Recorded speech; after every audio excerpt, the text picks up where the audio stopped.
Slick back. No, slick back. That's what I said. Slick back. No, nigga, I'm a pimp named Slick back. Pimp named Slick back.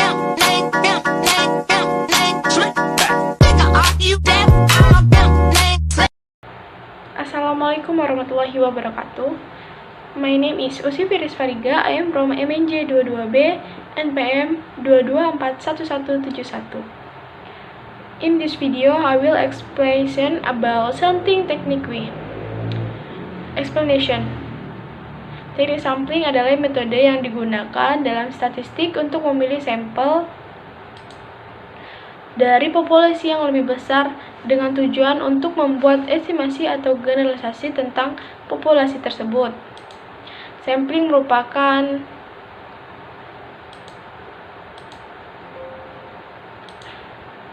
merupakan langkah kunci dalam penelitian dan analisis statistik.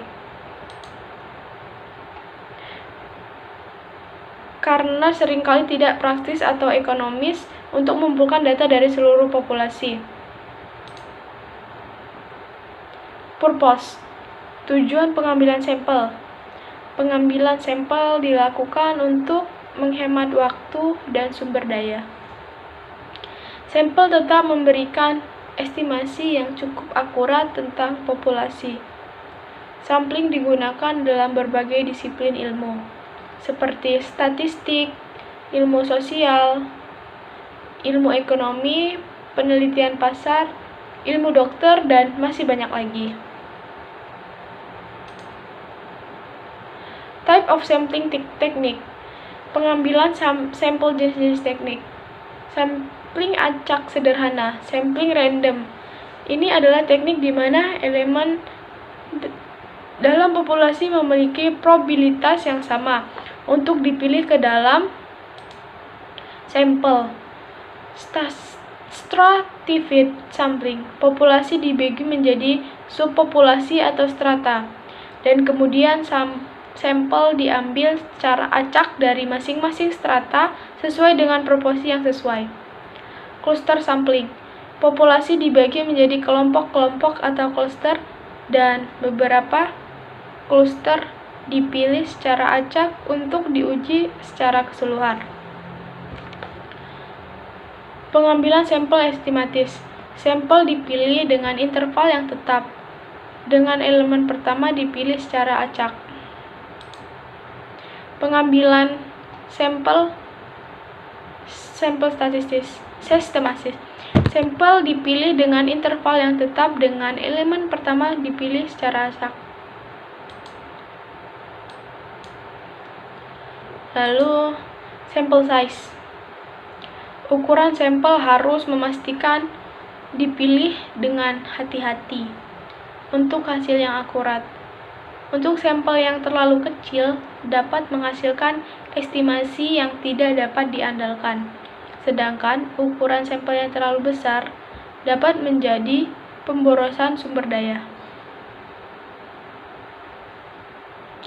Beberapa faktor yang mempengaruhi ukuran sampel meliputi tingkat kepercayaan margin of error, keragaman dalam populasi, dan tujuan penelitian. Sampling prosedur. Prosedur pengambilan sampel. Prosedur pengambilan sampel meliputi tahapan seperti pemilihan, pengumpulan data, analisis data, dan interpretasi hasil. Penting untuk mengikuti metode dan prosedur sampling dengan cermat untuk meminimalkan bias atau kesalahan yang mungkin terjadi.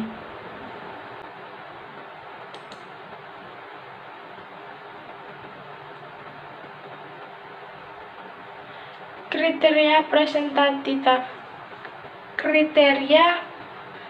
representativitas. Kriteria representativitas sampel harus direpresentasikan dengan baik, sehingga karakteristik sampel mewakili karakteristik populasi yang lebih besar.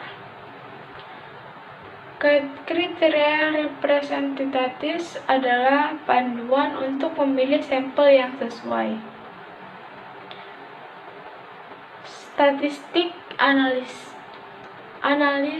statistik. Setelah mengumpulkan data, analis statistik digunakan untuk membuat estimasi atau generalisasi tentang populasi. Hasil analis sampai kemudian digeneralisasikan untuk populasi yang lebih besar. Lalu advantage and limitation. Keuntungan keterbatasan.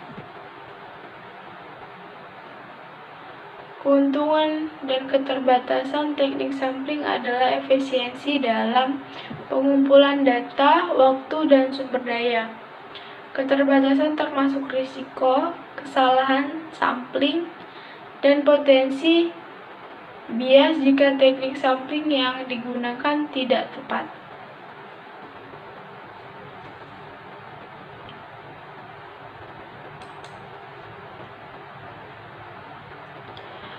Conclusion. Teknik sampling adalah